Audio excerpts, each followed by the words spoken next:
guys, it's Anthony. Welcome back to the channel. In today's video, we're going to try to answer the question that gets asked by all newcomers, by most people who've been in the business for a while, and in the privacy of their own mind, by experts that are still in the business, grinding it out. They always ask themselves, how do I sell more cars? Having a weak pipeline, and if you're following on Google right here, top 5 hardest things for a salesperson. Number 2, having a weak pipeline.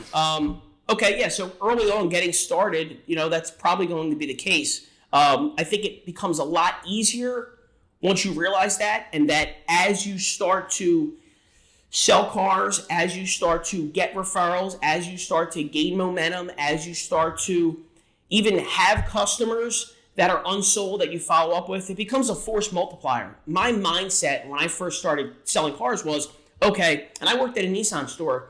Shout out to Woodbury Nissan, the home of the repeat customer, #1 store in the tri-state area year after year, highest volume store, greatest Nissan store as far as I'm concerned, and always going to be my home at heart. Woodbury Nissan, we sold a lot of cars there. We did it the right way. We did it by taking care of our customers and making sure they were always satisfied and had a level 10 experience. That's what I do right now in my current store, which is Turnersville Jeep. Shout out to Turnersville Jeep.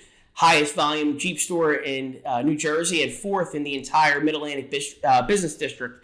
Super proud to be part of that team, and we're doing some great things there, and we're breeding, 6-figure salespeople who are 19 to 25 years old. But, that being said, pipeline, it's going to be, you're not going to have much working in the beginning, and that's tough, but that's okay. You just have to understand that's part of the process. And slowly but surely, things kind of start to come together organically as long as you continue to take action.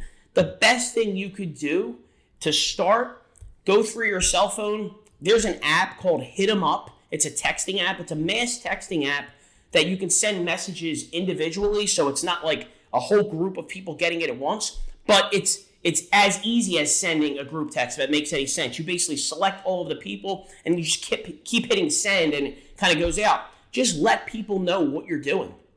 Obscurity is probably the most dangerous thing in business, and I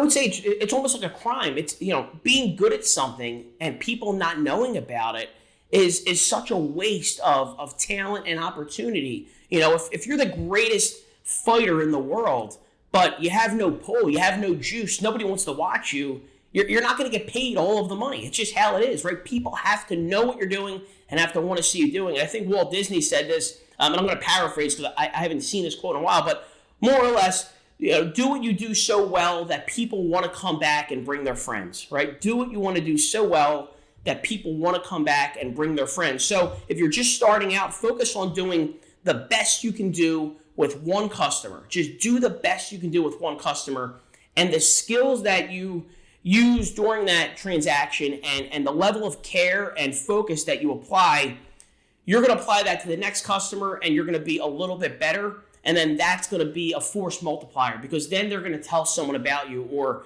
they're going to post on social media, and you're going to share that post, and then your friends are going to see it, and they're going to like the post, and then you're going to see who likes the post, and you're going to DM them or you direct message them on social media and say, hey man, that car was awesome, wasn't it? It's pretty cool. And they'll say, yeah, that was sweet. I wish I could afford one. And then you're going to say, well, what are you driving now? And they're going to say, a 2016 Honda Accord. It's got like 150,000 miles on it already. And you're going to say, wow, that's amazing. Well, let me ask you this. If if the numbers did fit within your budget, and let's just say numbers weren't an option, right? And money wasn't an option, what car ideally would you want to have? And then you start to find out what their wants and needs are, whatever the case. You can go at it a billion ways. But the point being is that just from taking action, things start to happen. And in the beginning, it's going to be tough. But if you continue to stick to the plan and you have a process and a system in place, I do believe that people do not perform up to their potential. They perform down to their systems. And if you follow the system and process, every single day, you'll start to kind of build that base. But it does take action. It takes high quality action. You have to be thoughtful when you're doing it. It takes high quantity. You have to do a lot of it. You have to reflect on what you're doing as you do it, so you're not just aimlessly acting. And if you do those things, if you do it a lot and you do it thoughtfully and you look back on what you do, the ball's going to start bouncing your way. You're going to get some lucky breaks and things kind of come together. But if you're just starting out, just focus on treating whatever customer you have in front of you or whatever customer you're speaking to with the utmost care, like they're the only person in the world.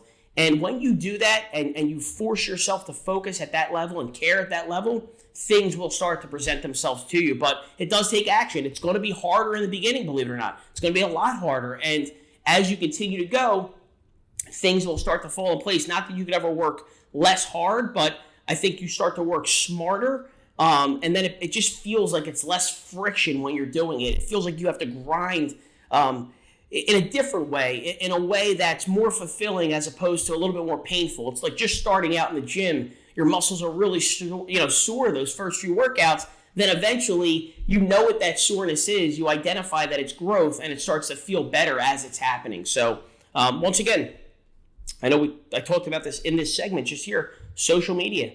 Post on social. There's billions and billions and billions of people on there. It's free advertising and marketing and branding. And if somebody likes that post, don't just say, oh, cool, I have 5 likes. Slide into those DMs. Reach out to them. Hey, man, what did you think about that car? Hey, Susie, what did you think about that truck? Pretty cool, huh? Yeah, man, my husband really wants one. Okay, great. What kind was he looking for? Oh, we can't afford one right now. Why do you say that, Susie? Do you have payments right now on your current vehicle? Yeah, we're paying $450 a month. Oh, great. What year is your truck? And you start to dive into it. You know what? You may have some equity in that vehicle. If you applied that towards your new vehicle, I think you'd be surprised at how cheap the payments could actually be.